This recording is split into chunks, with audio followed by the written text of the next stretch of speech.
How y'all doing? This is Ernest with Zero Time Trucks in Crystal City, Texas. Hey, so I was working on this Paccar, put out a few videos, a couple of videos on it. So I'm still waiting on the injector, but I wanted to show you the injector that we have. I made a video here a while back on flow match injectors. I explained it a little bit. I told you that I would buy them, but I wouldn't buy them because they're going to increase fuel mileage or horsepower or torque. I mean, any good injector is going to do that because the ECM is actually what's in control. So, I mean, flow match is good, but it's not going to flow the same way in each cylinder because of the way that it works. The ECM monitors crankshaft speed per cylinder, and then it tries to adjust, you know, speed up this one, slow down this one, you know, slow down this one. So we're going to take fuel and we're going to add it to this cylinder. We're going to take fuel away from this other one to slow it down, and so on and so forth. And that's how you get your that's how it keeps it balanced, or it tries to anyway. So of course on this Paccar we have that contribution too low. Well, then that's what it's doing. It's doing everything it can, and it maxed out, you know, trying to fix the problem, but it doesn't know what it is, right? So it probably added fuel to that number 6 cylinder, trying to increase you know, crankshaft speed in that cylinder. But if you remember that we were actually having combustion before top dead center, and that's basically what it's doing, is pushing the piston down as it's coming up, so it's actually slowing down that crankshaft, and so that's why it says contribution too low. Okay, but anyway, I want to show you the injector that one of the injectors that we got. He got them off the internet, I don't know, somewhere in California or something like that. But these are some of the problems that we come across with injectors like this. So, you know, check this out. You see the nozzle?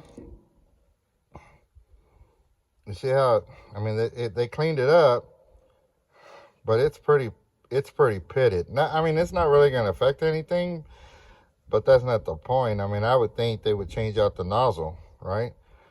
So, and then it was missing the seal right here. That goes right here. It was missing the seal. And then the other problem that we had with it was that it looks like they dropped it, and it was in the plastic, you know, package and everything, but it looks like they dropped it. I don't know. Anyway, another thing is, look inside there. Look at that. Look at that ring right there. I mean, I don't guess it's really going to change anything, but you would have thought they would have cleaned this injector up. So where did these injectors come from? I don't know. But remember in my video, I said there's different levels of injectors.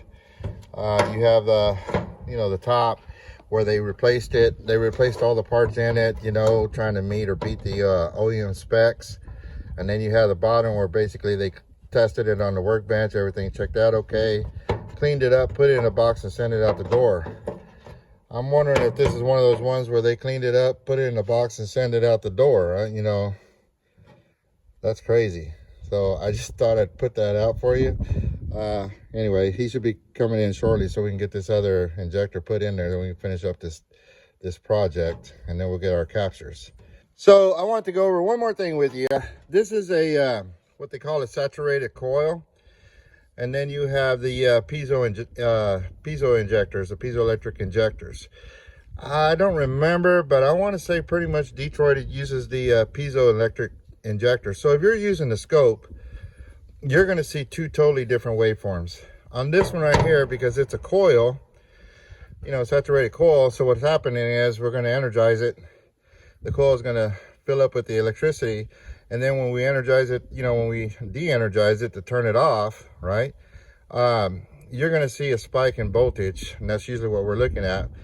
And that's because that's the collapse of the magnetic field. That energy's got to go somewhere, and that's what you're seeing. On a piezoelectric injector, you're not going to see that voltage spike when it shuts off, because they're using the crystals. They're stacked.